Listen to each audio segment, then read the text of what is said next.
plusieurs chrétiens qui vont aller en enfer parce qu'ils auront vécu sur la terre une vie de péché. Pour te juger, Dieu ne regarde pas d'abord aux actes que tu as posés, Dieu regarde au cœur que tu as. Il observe quel est l'état de ton cœur lorsque tu es en lutte avec le péché, lorsque tu es en train d'être combattu par un péché. Quel est l'état de ton cœur lorsque tu es confronté à un péché? Est-ce que tu te bats de tout ton cœur pour t'en débarrasser, même si tu n'arrives pas à t'en débarrasser? Ou est-ce que tu te complais dedans et que tu nages à l'intérieur? C'est ça que lui, il regarde. Et c'est là qu'il m'a dit qu'il y a deux catégories de chrétiens qui vivent dans le péché. Il m'a dit, il y a ceux qui tombent dans le péché et il y a ceux qui pratiquent le péché.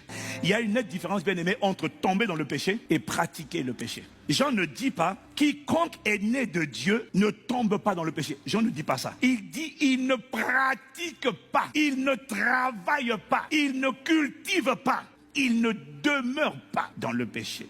La preuve que tu es un enfant de Dieu, ce n'est pas lorsque tu manifestes une vie parfaite. Mais quand tu es un enfant de Dieu, tu ne peux pas pratiquer le péché parce que la semence de Dieu demeure en toi. Ça veut dire, si tu tombes dans le péché, il y a un bip qui va sonner, il y a une alarme qui va s'allumer, tu vas être gêné, tu vas être dérangé, tu vas perdre la paix, tu vas perdre la joie, ton cœur va te gronder, ton cœur va te blâmer. Là, tu dis, qu'est-ce que tu fais? Quand tu es né de Dieu, ça ne veut pas dire que tu es parfait, mais tu le sais, parce que quand tu pêches, bip, bip, bip, bip, et tu sens que tu as attristé le Saint-Esprit. Quand tu ressens cela, ne culpabilise pas, bénis Dieu, parce que ça veut dire que la semence de Dieu est encore en toi. Il y a des gens, ils ne tombent pas, ils pratiquent. Et on dit pratiquer le karaté. Il y en a, ils pratiquent le péché.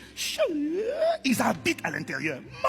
Calme aussi. Eux, ils ne tombent pas, ils demeurent. Quand ils pêchent, il n'y a pas de sonnette d'alarme. Quand ils tombent dans la fornication, dans l'adultère, dans l'homosexualité, dans la colère, dans le mensonge, l'escroquerie en bonne organisée, il y en a, leur cœur ne les condamne pas. Ils sont détendus, ils sont souriants, ils sont relax, ils ne se sentent pas convaincus de péché. Ils se sentent totalement tranquilles, ils ne ressentent aucune misère. Ils sont persuadés que dès lors qu'ils ont reçu Jésus comme Seigneur et Sauveur en 1950 et qu'ils donnent leur offrande, peut-être même leur dîme et qu'ils servent à l'église, tout va bien. J'ai reçu Jésus déjà depuis 1950, tout va bien, ça va. On n'est pas en train de parler des incroyants, on est en train de parler des gens qui sont assis à côté de toi chaque dimanche. Paul décrit le comportement de ce genre de personnes. Ça ne date pas d'aujourd'hui. C'est un esprit de rébellion contre la parole de Dieu. Ils affirment connaître Dieu, mais leurs actions prouvent le contraire. Parce que la foi sans les œuvres, sans les actes, est vaine, elle est morte. Ils sont détestables, rebelles. Quand Dieu parle, ils disent non.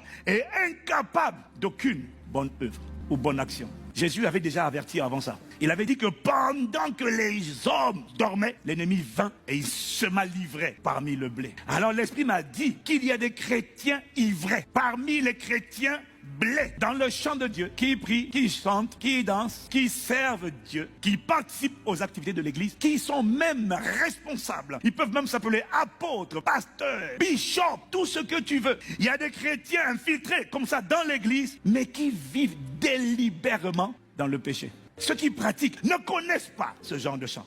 Quand il le chante, c'est pour sortir un CD, c'est pour faire un live, c'est pour se filmer et pour montrer qu'il est en train de prier. Et quand c'est un pasteur, tu vois l'homme de Dieu en train de prier. Hypocrisie. Et il ne se sent pas abattu par la misère du péché. Il est à l'aise. Parce qu'il est convaincu que de toutes les manières, il est sauvé. Le Seigneur parfois laisse à quelqu'un le temps d'abord pour se repentir. Voilà pourquoi il y a des œuvres qu'il n'expose pas au grand jour. Il te laisse du temps pour t'humilier, te repentir, demander de l'aide, crier à l'aide. Il y en a, ils ne crient pas. Il y a des escrocs. Ils empruntent de l'argent. Je te rembourse. Hein. Je te promets de te rembourser. Et quand tu l'appelles, il décroche plus le téléphone. Escroc. Il insulte l'autorité. Aucune conviction de péché.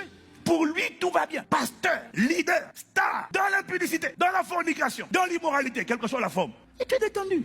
Ce genre de personne-là ira en enfer. Parce que lui, il n'est pas tombé. Lui, il pratique et il n'est pas désolé. Quand tu pratiques le péché et que ça ne te fait rien, c'est pas que tu n'as pas péché. C'est juste que ton cœur s'est endurci et ta conscience s'est flétrie. Parce que tu es séduit par des faux raisonnements et que tu crois que parce que tu as accepté, tu as cru en Jésus il y a plusieurs années, mais tu n'as pas compris que c'est pas tout de croire. Encore faut-il croire et persévérer. Comment tu peux me dire, moi j'ai un copain, mais alors quand on s'embrasse, hein, on n'est pas mariés. Mais alors, on se caresse, on s'embrasse, mais comme pas possible. Et toi, tu as la paix. Ça te gêne pas. Et tu es souriant.